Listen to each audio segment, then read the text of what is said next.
Hello everyone, welcome to another Rick's Picks. Today I'm going to be doing my review of Boba Fett and Slave-1 from the Star Wars Power to Force toy line. So what I'm going to do is I'm going to take a look at Slave-1 first and all of his accessories. Then we're going to take a look at Boba Fett, and then we're going to see how these two things work together, and then I'll give you my thoughts on them. So without any further ado, let's get to the review. Alright, so first up, here's Slave-1. Now, basically what this is this is a repaint of the original 80s Slave-1 toy. So what they did was they improved on the deco. They made it look more like how it looked in the movie.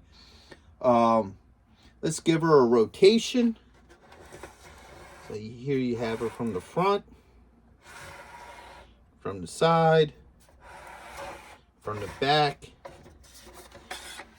That's it from the top. And then here is the back. All right. It did come with one accessory, and that's Han Solo in carbonite. All right. The guns do swivel. They have that ratcheting sound. All right. You spin it around to this side. This opens up, so that way you can get your figures inside of it. Okay. And then the ramp comes down just like this. All right, so now you can get your Boba Fett inside of there and what have you. So here we have Boba Fett. He's a really good looking figure. I like the detail to him. I like how they put like the scuff marks on his armor, the coloring to him.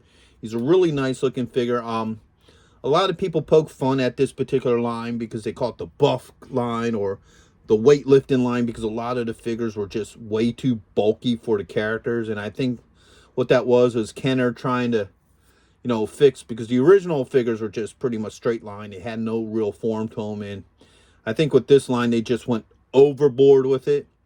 But he's one of the ones that actually kind of looks more proportionate, opposed to some of the other ones that just look like,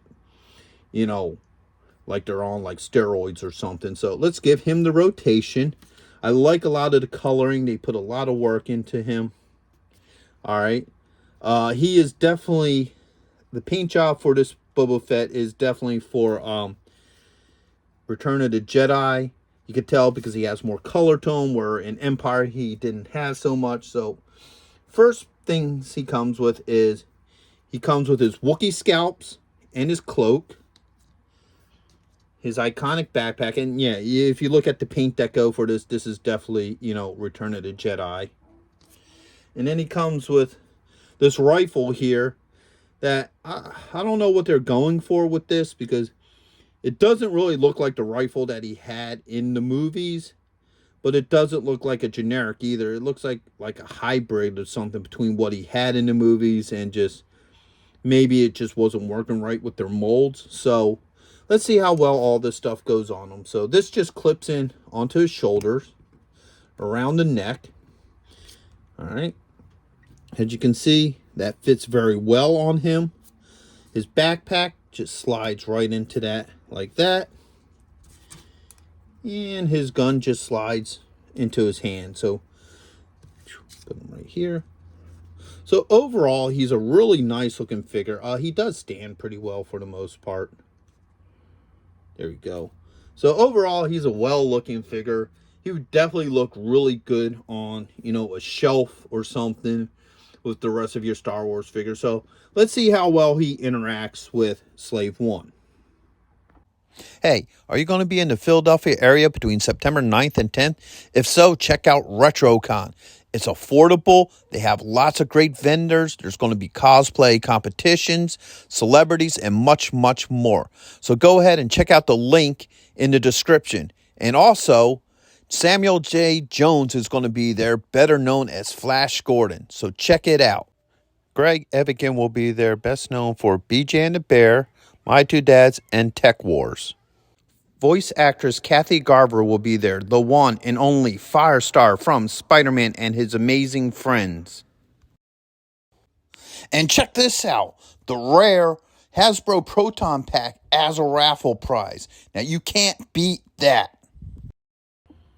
All right, so we got Boba Fett right here. This is designed so you can have him inside. All right. And then, you know, you could always do it, you know, is meant so you could load in the carbonite here into the ship. All right. Now, if you look inside, you can see the chair here that he sits in. What you gotta do is you gotta take his backpack off. All right. And then you just load him up in there. Let's lift his arms up.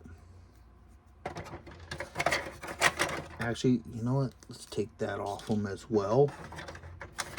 And there's this little clip here at his waist, just clips around.